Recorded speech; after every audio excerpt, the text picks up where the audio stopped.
Assalamualaikum warahmatullahi wabarakatuh. Halo everyone, saya Sela Febriani dari kelas Manajemen 23B dengan NPM 2341103. Jadi di sini saya akan menjelaskan materi dari mata kuliah pengantar manajemen yaitu sumber daya manusia.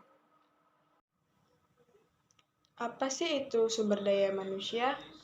Jadi sumber daya manusia atau SDM adalah individu produktif yang bekerja sebagai penggerak di suatu organisasi, baik itu di dalam institusi maupun perusahaan yang memiliki fungsi sebagai aset sehingga harus dilatih dan dikembangkan kemampuannya.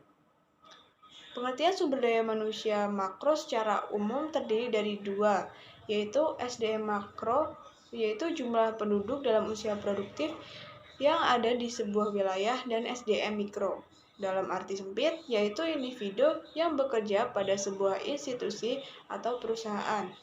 Sumber daya manusia merupakan suatu hal yang sangat penting dan harus dimiliki dalam upaya mencapai tujuan organisasi atau perusahaan. Sumber daya manusia merupakan elemen utama organisasi dibandingkan dengan elemen sumber daya yang lain seperti modal, teknologi, karena manusia itu sendiri yang akan mengendalikan faktor lain. Setelah mengetahui pengertian sumber daya manusia, sekarang kita akan membahas tentang peran dan fungsinya dalam ekonomi. Dari uraian singkat di atas tadi, dapat dikemukakan bahwa peran dan fungsi SDM dapat dikelompokkan menjadi dua bagian, yaitu secara makro dan mikro. Secara mikro, sumber daya manusia berperan dalam hal faktor produksi atau ketenagakerjaan, sedangkan secara makro, peran sumber daya manusia dalam hal pembangunan dan kependudukan. Berikut merupakan peran-peran dan fungsi SDM dalam ekonomi. Yang pertama yaitu sumber daya manusia sebagai tenaga kerja. Tenaga kerja atau manpower adalah penduduk dalam usia kerja dari 15 sampai 64 tahun yang memiliki kemampuan untuk mengeluarkan usaha setiap satuan waktu guna menghasilkan barang atau jasa, baik untuk dirinya sendiri ataupun orang lain. Yang kedua ada sumber daya manusia sebagai tenaga ahli. SDM bersama-sama dengan teknologi dianggap sebagai keunggulan kooperatif untuk menjadikan sumber daya manusia sebagai tenaga ahli mengejar ketertinggalan dari pembangunan ekonomi. Nah, yang ketiga ini ada peran sumber daya manusia sebagai pimpinan perusahaan. Kepemimpinan adalah suatu proses di mana orang-orang tertentu mempengaruhi tindakan, sikap, dan nilai-nilai orang lain dengan sukarela, antusias, dan dedikasi yang tinggi. Untuk menjadi seorang pemimpin perusahaan yang baik, ia harus memiliki keahlian interpersonal yang luar biasa, sehingga mampu digunakan untuk memperbaiki hubungan yang retak dengan para karyawan di dalam suatu organisasi. Nah, peran selanjutnya yaitu sumber daya manusia sebagai tenaga usahawan. Tenaga usahawan adalah setiap orang yang mampu melakukan pekerjaan baik di dalam maupun di luar hubungan kerja secara mandiri. Tujuannya untuk menghasilkan jasa atau barang untuk memenuhi kebutuhan masyarakat. Sebagai tenaga usahawan, maka sumber daya manusia harus melibatkan dirinya dalam proses produksi. Sumber daya manusia dalam menciptakan dan mengembangkan ilmu pengetahuan dan teknologi ini juga memiliki peran dalam ekonomi. Iptek adalah segala sesuatu yang diketahui mengenai pengetahuan suatu bidang yang disusun secara sistematis yang digunakan untuk menerangkan gejala-gejala tertentu. Ini bisa dilakukan di berbagai bidang dengan menggunakan teknik atau metode dalam produksi barang dan jasa atau teknologi-teknologi yang ada. Nah, yang terakhir yaitu berperan sebagai mengorganisasikan penggunaan berbagai faktor produksi.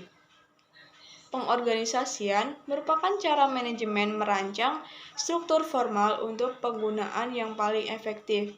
Misalnya, terhadap sumber daya keuangan, fisik, bahan baku, dan tenaga kerja organisasi. Oh iya teman-teman, ternyata masih ada satu lagi peran yang sangat penting sebagai sumber daya manusia. Nah, di sini peran sumber daya manusia yaitu sebagai produsen. Produksi merupakan setiap setiap perbuatan yang menjadikan barang dapat lebih sempurna atau dapat menambah nilai atau manfaat suatu barang. Untuk memenuhi kebutuhan manusia, hal yang dimaksud dengan produsen adalah pihak atau pelaku. Melihat betapa pentingnya sumber daya manusia dalam perusahaan melalui beberapa definisi tadi, disimpulkan bahwa dibutuhkan sebuah ilmu untuk mengatur sumber daya manusia. Inilah yang akhirnya melahirkan manajemen SDM atau sumber daya manusia. Sumber daya manusia merupakan salah satu faktor yang sangat penting sehingga harus dikelola dengan baik untuk meningkatkan efektivitas dan efisiensi organisasi atau perusahaan.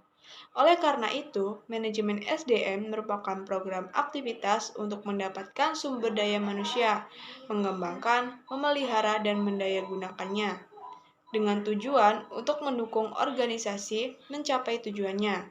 Sumber daya manusia saat ini memiliki pengaruh besar pada sebuah perusahaan, di mana sekarang berada pada perubahan lingkungan bisnis yang sulit untuk diprediksi dan tidak lagi stabil.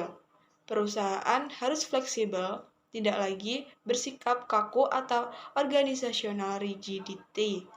Kegiatan bisnis tidak lagi dijalankan berdasarkan aturan saja, melainkan juga dikendalikan oleh visi dan nilai. Oleh karena itu, memerlukannya kemampuan SDM yang dapat diandalkan. Salah satu fungsi dari manajemen sumber daya manusia adalah melakukan pengelolaan tenaga kerja. Dalam upayanya melakukan pengelolaan ini, maka SDM memiliki 3 langkah penting. 3 langkah penting ini meliputi langkah perencanaan dan penarikan serta seleksi. Tentunya, ketiga tahapan atau langkah ini dilakukan dengan tujuan utama untuk mendapatkan tenaga kerja dengan kualitas baik. Tenaga kerja yang berkualitas dipercaya dapat membantu perusahaan dalam mencapai tujuan. Kontribusi tenaga kerja berkualitas dipercaya dapat meningkat sehingga upaya untuk membantu perusahaan dalam mencapai tujuan bisa dilakukan dengan semaksimal mungkin. Next, fungsi manajemen sumber daya manusia yang kedua yaitu sebagai evaluasi kinerja. Fungsi yang kedua ini pada suatu organisasi adalah untuk melakukan evaluasi terhadap kinerja para tenaga kerja yang terlibat. Dalam hal ini, MSDM memiliki peran dan tanggung jawab yang sangat besar untuk melakukan tindakan pengawasan terhadap seluruh tenaga kerja. Proses pengawasan ini bahkan seharusnya dilakukan sejak tenaga kerja diterima di perusahaan sampai dengan detik ini. Melalui tindak pengawasan inilah, maka nantinya kinerja SDM di perusahaan dapat dinilai dan dievaluasi. Namun tentunya proses penilaian dan evaluasi yang dilakukan oleh pihak MSDM ini harus disesuaikan dengan standar yang berlaku. Dengan kata lain, evaluasi harus dilakukan dengan berdasarkan pada aturan dan standar kerja yang telah dibuat sebelumnya. Fungsi manajemen sumber daya manusia yang ketiga yaitu menangani permasalahan. Ada banyak permasalahan yang bisa terjadi di sebuah organisasi. Permasalahan tersebut juga seringkali berkaitan dengan tenaga kerja yang ada di perusahaan. Oleh karena itu, setiap perusahaan perlu memiliki MSDM sehingga segala permasalahan yang ada pada sektor tenaga kerja bisa teratasi dan terselesaikan dengan baik. Pada dasarnya, segala permasalahan tenaga kerja yang berhubungan dengan proses pekerjaan juga perlu diperhatikan.